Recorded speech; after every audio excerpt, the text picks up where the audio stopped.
Hello from the south of France, where we're just about to start shooting on Harriet Sam's The First Musketeer.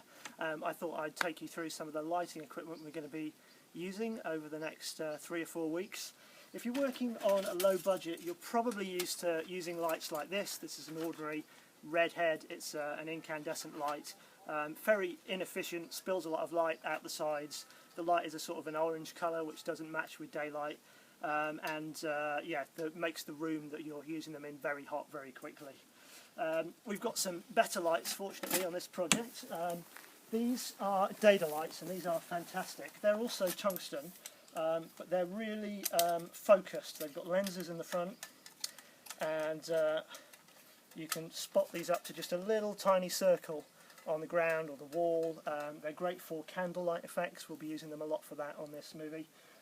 And you don't raise the ambient level of light in the room when you turn these on, which is fantastic. They're very, very controlled, and they come with dimmers, so you've got an even greater degree of control over them. Here we've got a Kinoflow. Sort of looks like someone's just got some fluorescent tubes and stuck them to some corrugated plastic, but they're brilliant things. The tubes have got chemicals mixed in, so it's not the sort of green, sickly light that you get from an ordinary domestic fluorescent fixture. These ones, as you can see from the blue cap, that means they are daylight balanced, so the light that comes out of here will be a lovely soft light that matches daylight.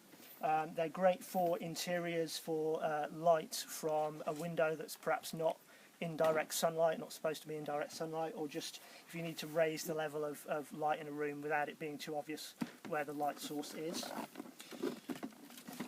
And then we've got some little versions of these. These are Kinoflow barflies, and they're exactly the same thing but smaller, and you can sort of hide these in the set and things to give extra little pools of light.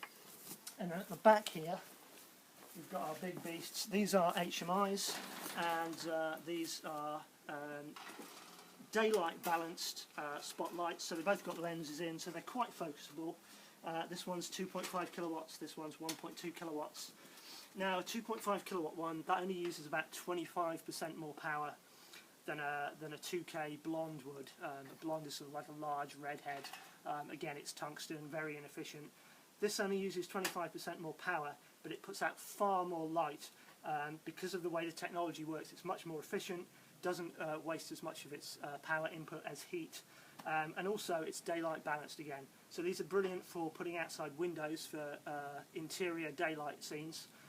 Acting as your sunlight, and you don't need to put full blue gel on them like you would with a redhead or a blonde, because that cuts out 40% of your light. So really, really useful, and we've got them in 2 flavours. They're also going to be very handy for our night exteriors when we'll be using them as sort of moonlight and backlight and things. And you can also use them for daylight exteriors. For if it's a very overcast day, you can use them just to get a bit more light into people's eye sockets if the natural light isn't doing that for you. So this is some of the stuff that we'll be using over the next few weeks.